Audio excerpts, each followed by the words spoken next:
Hello and welcome back. So in this part we're going to work on the Downlighters final render.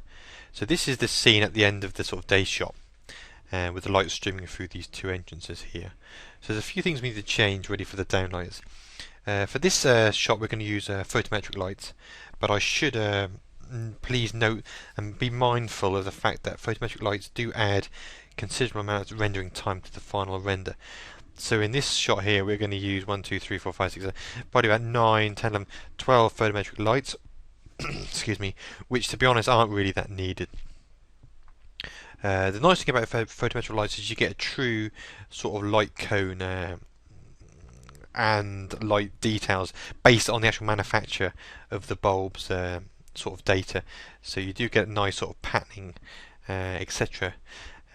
But to be honest, the spotlights could have done just as well for these. Maybe not so much for these close ones to the walls here. So please be mindful when you're doing renders just to use them sparingly, unless of course you're doing a still. Like for this sort of work it doesn't really matter if the render takes an extra couple of hours because we're only sitting there watching one scene render. But if you're doing an animation and there may be a few thousand frames to render, then the hit may be too much. So just take that into account. So what we're going to do first, we're going to make a few changes to this daytime scene, but we're going to keep it as few as possible. Okay, we're going to turn off. We're going to come over here to the render tab and the environment tab. These are the main things we're going to sort of tweak as we go.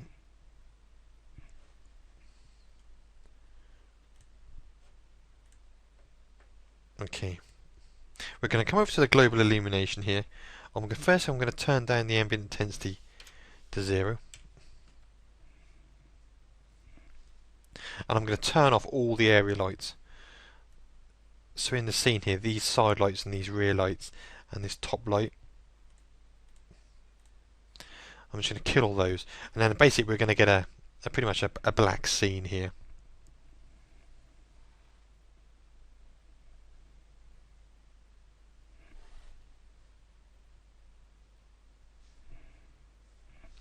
Okay, we're going to come over to environmental colour. So at the moment you can still see some sort of a greyish tinge coming through there. So we're going to come down to the environment material, and at the moment you've got this grey, you can see it's like a 4-colour gradient. We want to change this more to a sort of a nighttime type effect, so we're going to keep it on 4-colour. So the zenith colour here, I'm going to cut this right back down to a sort of dark blue, so I'm just going to put in some low values here. I don't want nothing on 0 because there's no real 0 or sort of full saturated colour in the real world, so it's just like a dark blue there. The sky, I'm just going to bring this down a wee bit, not too much.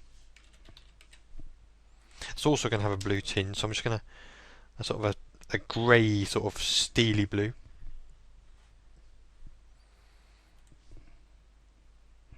The ground colour, I'm going to put in exactly the same as the sky colour.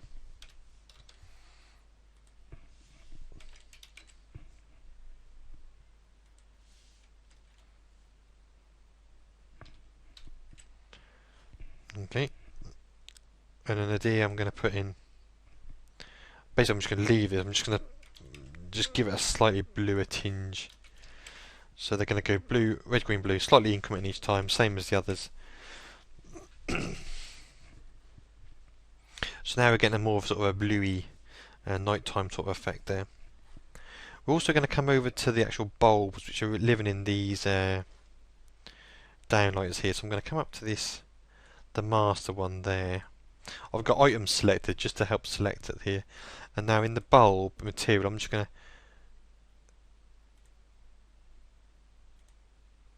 turn on the bulb on. Nothing else we're really going to be too bothered about with the global illumination.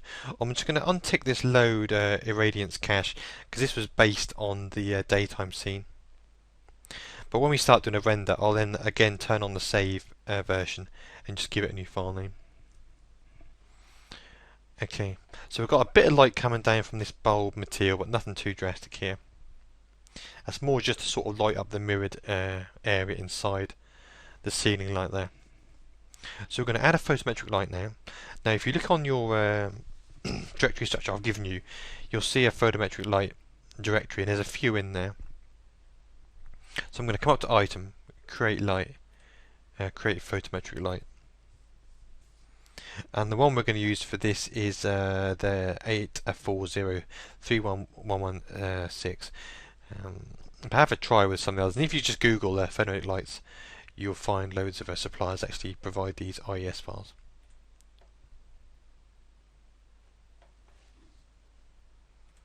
Okay.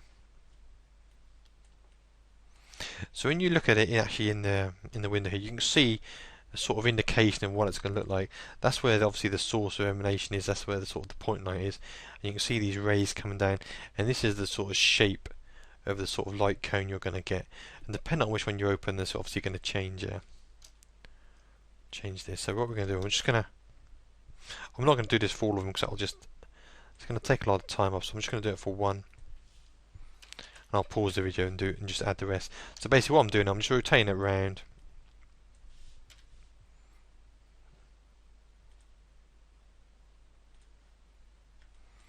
Okay.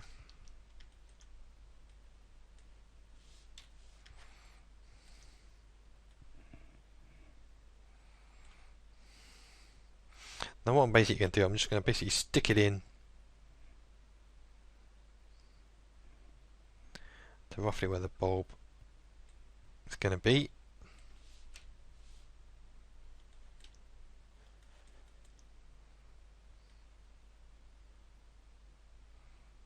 Just like that. Now what I'm going to do basically, now I'm going to just pause the video and I'm just going to select this, and over here in the item view I'm just going to right click and do instance, and just stick them in all these separate light fittings. So I'll be back in a moment. Bye for now. Okay, welcome back there. So what I've done, I've gone around, I've put them all in. I've basically just then selected them and done Control G just to put them in a group. So I've got one group called Ceiling Downlighters. These are these ones on the roof here, and I've also got 3 other downlighters for these ones on this shelf here. The only other thing we really need to do is just play a bit with the rays. If we render this now, like I said, the photometric lights are such a big hit. It's gonna take hours and hours and hours to render this scene. So basically, I'm just going to cut this radiance rays down to 256. Now it's going to add a wee bit more noise to the final image, but once we bring it into post in Photoshop and we start tweaking things, we'll be able to cover a lot of that noise, cover a lot of it off. So now we're going to come over actually to the downlighters themselves. Select the first one there we made, and I'm just going to turn off simple shading, and I'm going to put these the rays humbles up to about 120. The only other thing I did is I just bounced up the radiance. 40 watts seemed to be quite a good value.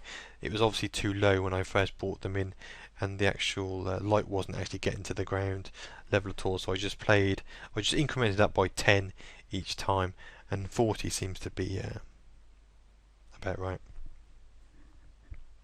And the same with the shelf downlighters here. I'm just going to turn off the simple shading, put this up to about 120.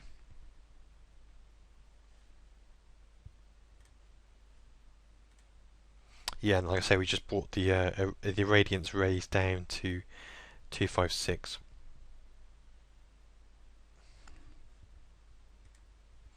Nothing else is basically changed within the render outputs there.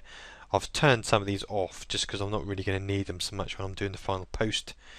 Like the HDR, we're not going to be looking at HDR, but I've given you the render outputs in the folder for the daytime shots. You'll see roughly what is there. Then when we go into post, you'll be able to see what we do with these the outputs, and then you'll see yourselves which one you need and which ones you don't. Okay, when we come back in the next part, we'll do the last lighting scene, which is the candles. So I'll see you back for that part. Bye for now.